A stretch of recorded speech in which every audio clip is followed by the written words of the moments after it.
Bonjour à toutes celles et ceux qui font de l'hospitalité un vrai projet entrepreneurial. Ravi de vous proposer cette vidéo en direct d'une chambre d'hôte dans laquelle je séjourne très brièvement lors d'un déplacement dans les Ardennes pour un office de tourisme. Alors j'ai voulu vous faire cette petite capsule d'enregistrement pour vous parler d'un thème, à savoir la loi Lemeur, hein. Pour rappel, elle est passée en fin 24, elle s'applique depuis 2025 et j'ai voulu savoir concrètement quel était un petit peu le bilan de l'opération, notamment auprès de territoires comme auprès d'hébergeurs. Alors, pour rappel, hein, la loi Lemeur, votée en novembre 2024, appliquée sur 2025, avait normalement comme but, hein, de lutter contre l'hébergement de type Airbnb, son explosion à l'échelle nationale et encore plus sur certaines localités. Et voilà, notre secteur, hein, des meublés tourisme notamment, portait les problématiques de logement, hein, très concrètement, ce qui peut être de saisonniers, d'étudiants ou de personnes en situation relativement précaire. Donc le but était vraiment de peut-être limiter la croissance un peu exponentielle de ce type d'hébergement. Qu'en est-il donc aujourd'hui? Pour rappel, en ce début d'année 2026, hein, janvier, février, il y a toujours, à l'heure où je vous parle, à peu près 1 million, hein, d'annonces sur Airbnb. C'est toujours 2 fois, voire 3 fois plus qu'il y a 6 ans ou 7 ans, et tout ça fluctue en fonction de votre territoire. Et de manière très concrète, hein, source Price Labs, on voit qu'on a atteint un certain seuil. Donc la courbe n'évolue pas forcément trop à la hausse, mais par contre la courbe depuis début 2025 n'est pas non plus en chute libre, hein. On est entre 850, 900, 950 000 à peu près annonces sur Airbnb depuis 12 mois, quoi, en totale stagnation, mais pas forcément la chute libre, hein. Donc est-ce que ça signifie que finalement il y a peu d'exploitants qui ont arrêté leur activité, qui ont vendu leur établissement, qui ont cessé la location meublée de tourisme pour passer en location meublée, donc sur des baux de plus longue durée? Bon, voilà, c'est le premier constat que je peux vous partager. Ensuite, pour rappel, hein, cette fameuse loi comporte 2 volets. Un volet national avec, l'enregistrement qui va bientôt, hein, devenir obligatoire, normalement à partir de mai là, 2026 pour les meublés tourisme, sur toutes les communes françaises, même pour ceux qui ont déjà fait leur CERFA, hein, il y a quelques années. Ensuite, il y a le fameux rabot fiscal. Je vous rappelle pas les seuils, hein, 71 qui est passé à 50, 50 qui est passé à 30. Il y a le renforcement des notions de copropriété, où c'est plus compliqué maintenant d'exploiter un meublé touriste ou d'être en copro. C'était plutôt limpide, il y a quelques années, même s'il fallait faire toujours attention au règlement de copropriété, à le faire valider avec, un avocat en l'occurrence. Et puis après, il y a évidemment les fameux DPE qui sont à considérer aussi dans les prochaines années. Donc ça, c'est le tronc commun national. Et ensuite, évidemment, moi j'appelle ça une boîte à outils. Il y a une boîte à outils que les communes peuvent potentiellement exploiter pour, je répète, hein, freiner, réguler davantage, hein, ce type d'exploitation touristique. Donc, qu'en est-il par rapport à ça? Et c'est là où vraiment j'ai tenté de faire voilà, mon petit inspecteur ou mon journaliste partant sur le terrain. Et autant dire que c'était compliqué. Ça a été d'autant plus compliqué que la période électorale n'arrange absolument rien. C'est un sujet qui s'est avéré être extrêmement polémique, conflictuel, entre les habitants, entre les exploitants, qui sont évidemment des votants. C'est un sujet vraiment épineux, très sensible de la part des politiques locales. Donc de manière très concrète, malheureusement, je casse le mythe, hein, j'ai eu peu de retours. J'ai le retour d'un office de tourisme dans le Maine-et-Loire, l'Anjou Bleu, qui est un office de tourisme qui n'est pas concerné par justement, des applications, des communes pour lutter contre, ce type d'exploitation, hein, qu'on appelle dorénavant des Airbnb. Donc la directrice m'a porté son témoignage. Donc elle relève, l'inquiétude des propriétaires, la problématique, plutôt nationale de la fiscalité, mais qu'à l'échelle de son territoire, il y a encore, un souhait d'ouverture, de développement, d'hébergement de type meublé tourisme. Donc, pour l'instant, les mairies, les conseils municipaux, ne vont pas, légiférer pour freiner justement ce dynamisme-là. Au contraire, elles veulent pouvoir accueillir davantage d'exploitants.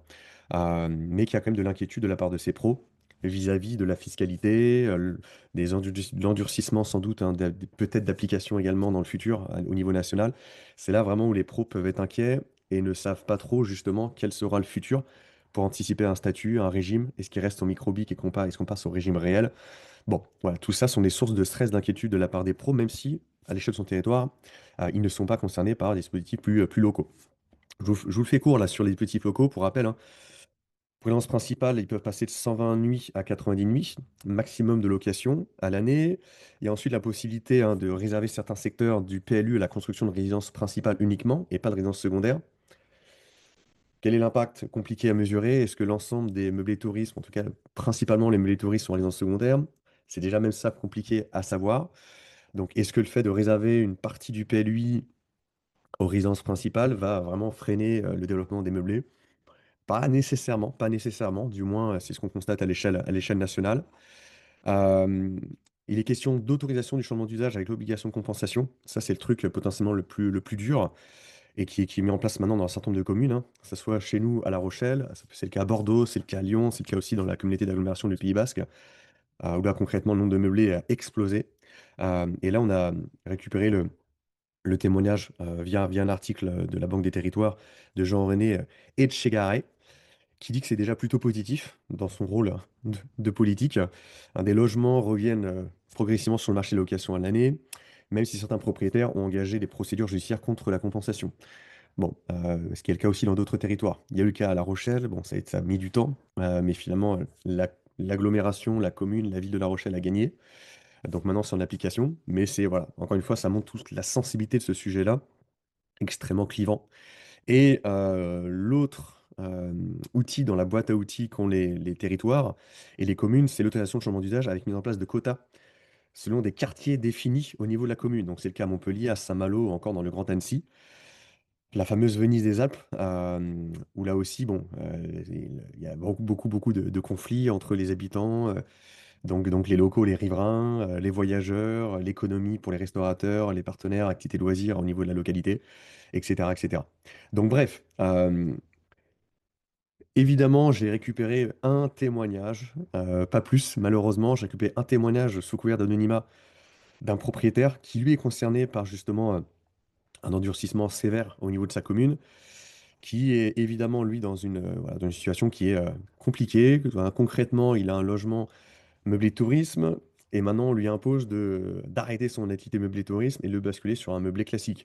Sauf que ce qu'il nous dit, c'est que typiquement, c'est pas adapté. Il a du parquet, de la boiserie, des lustres en cristal, etc., etc. Donc l'acide étudiant ne convient pas, l'acide des travailleurs compliqué parce que pas forcément rentable. Et là où il est relativement dégoûté, ce propriétaire, c'est qu'il y a quelques, même pas hectomètres, il aurait été dans la zone qui n'est pas couverte par ce changement d'évolution locale, de réglementation. Et pour lui, c'est évidemment un préjudice extrêmement lourd, qui fait que si tout ça n'évolue pas vers un assouplissement, il se pose la question en effet d'arrêter hein, littéralement son activité, alors que pour lui, c'est un enjeu quasi vital lié à une complémentarité de retraite de statut d'agriculteur. Voilà. Donc, ce qu'il faut retenir pour tout le monde, c'est qu'encore une fois, il y a un bloc national qui est en application à l'échelle donc hexagonale. Il y a ensuite cette fameuse boîte à outils qui est composée bah, d'une clé à molette, d'un marteau, d'une scie, des clés Allen. Et ça, je voulais expliquer, il y a différentes choses, des quotas, on abaisse le nombre de nuitées maximum pour la résidence principale, des zones de territoire réservées aux résidences principales, bon, etc., etc. Vous, ce qu'il faut absolument faire dorénavant, c'est vous assurer que vous êtes déjà dans les clous, dans la loi, enquêter, entre guillemets, à votre niveau purement local, par rapport à la mairie, hein, qui était là, qui est en cours, qui arrive. Euh, Posez-vous les bonnes questions, assurez-vous d'être dans les clous au niveau réglementaire. Et ensuite, toujours la même chose. Soyez de plus en plus professionnel, hein. Soyez de plus en plus professionnel, de plus en plus exigeant par rapport à votre positionnement pour vous différencier. Peut-être faire évoluer votre concept pour être déjà dans les clous d'un point de vue réglementaire et toujours avoir une certaine rentabilité. Ensuite, évidemment, votre stratégie marketing, votre stratégie tarifaire, votre stratégie de fidélisation. Voilà. Ce que nous montre en effet la loi Le Meur, c'est qu'il n'y en aura pas pour tout le monde dans les prochaines années. C'est qu'aujourd'hui, on est en effet sur un seuil quasi indiscutable maximum de nombre de locations saisonnières qui a vraiment littéralement explosé, beaucoup plus fort que la demande, elle, a explosé à l'échelle nationale. Donc, à vous d'être dans le bon côté, je veux dire, de la force, et quelque part j'ose dire, ouais, de quasiment surfer, quasiment bénéficier de cet endurcissement de la loi par rapport à ceux qui vont potentiellement arrêter leur activité, euh, et d'afficher à votre niveau, encore une fois, davantage de professionnalisme, d'exigence voilà, pour bénéficier peut-être de cette régulation, de cette diminution de nombre d'entreprises, qu'elles soient micro ou davantage sur des structures de société à côté de chez vous. pour vous emparer, vous, de votre clientèle et vous assurer une rentabilité pendant de longues années, tout en étant toujours attentive et attentif à la loi et vous adapter à cette dernière, malheureusement, dans certains cas de figure. Voilà, on va vous mettre le lien d'un petit article, hein, qu'on a rédigé, et qui est issu évidemment de cette vidéo. Si jamais vous voulez gratter davantage d'informations, voilà, vous aurez l'article, avec grand plaisir. Allez, à très, très bientôt, j'espère, pour une prochaine vidéo. Ciao, ciao.